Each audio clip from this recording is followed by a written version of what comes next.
مرگ تو چند ثانیه اتفاق میفته. تو بین زمین و آسمون گیر کردی. سرت تو گوشی پیام میدی، سفر رو بالا پایین میکنی بدون اینکه حواست باشه از خیابون رد میشی. یه بوق بلند، یه نور، بعد تق، همه چی تار میشه. تو هیچ چیزی یادت نمیاد، فقط یه سرمایه شدید تو بدنت حس میکنی، انگار دنیا یهو خاموش شده. چشمات رو باز میکنی، یه سقف سفید، سرد، بیرو، هیچ صدایی نیست، نه پرستاری، نه مریضی، نه حتی صدای قدمی. میگی خدایا شکر که یهو خودتو داخل اتاق نمیبینی. تو داری اتاق رو از بیرون میبینی. اونجاست که خودت رو میبینی، بدنت روی تخت بی حرکت. 2 پرستار دارن تختتو هل میدن به سمت یه اتاق دیگه. یخ میزنی، اگه من اونجام پس اون کیه؟ در راه رو محکم بسته میشه، یه باد سرد از پشتت میوزه. یه پاکت قهوه‌ای که نمیدونی اصلا از کجا اومده، نه از آسمون نه جای دیگه، فقط جلوی پات ظاهر شده. برش میداری، دستات میلرزه، روش نوشته قانونی بازگشت. برای بازگشتن به جسم خود باید مراحل لازم رو طی کنی. اگر موفق نشی بین زمین و آسمون مطلق میمونی. قلبت میریزه، در پاکت رو باز میکنی.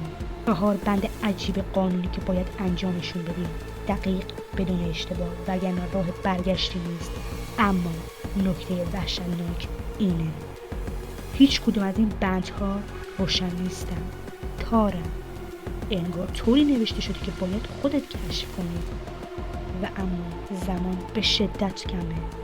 تو راه میری، هر قدمی که برمیداری راه رو بلندتر میشه. انگار این بیمارستان ته نداره. اولین بند قانون، حقیقت رو پیدا کن. ولی چه حقیقتی؟ میرسه به پنجره اتاق عمل، بدنت رو میبینی، پزشکا بالای سرت دارن تلاش میکنن. تو مش میکوبی به شیشه ولی صدا نداره. هیچ کس نمیبیند، هیچ کس نمیشنوه چی میگی. دومین بند، یه چیزی اعتراف کن که همیشه ازش فرار میکردی. تو سرت گیج میره. باید چی اعتراف کنم؟ چیزی یادت نمیاد یا شاید نمیخوای یادت بیاد.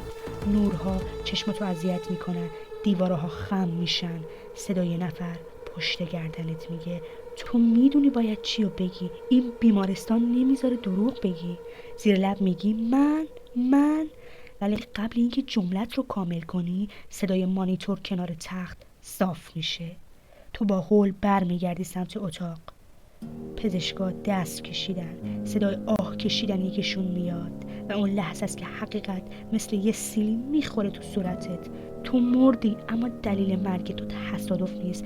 قبل اینکه ماشین به تو برخورد کنه قلبت ایست کرده. پزشکا تو را گفتن این قبلا متوقف شده بود و تو باید به همه اعتراف میکردی. نام تو دستت میلرزه. آخرین بند نوشته وقتی حقیقت رو گفتی انتخاب با توست، برگردی یا رها کنی. تو نفس عمیقی میکشی، میگی آره من مدتها بود بیمار بودم ولی وانمود میکردم همه چی خوبه.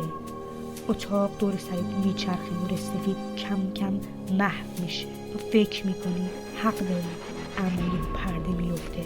تو خودت رو روی تخت میبینی، چشمات یه لحظه باز میشن و بعد پزشک میگه احیا موفق نبود. وقتی برداشتن عضو رسیده تو جیغ میزنی، فرار میکنی ولی راه رو بی نهایته، اصلا هیچ دری باز نمیشه. آخرین جمله نامجو چشمات پر رنگ میشه. این قانون فقط یک بار فرصت میده و تو دیر فهمیدی.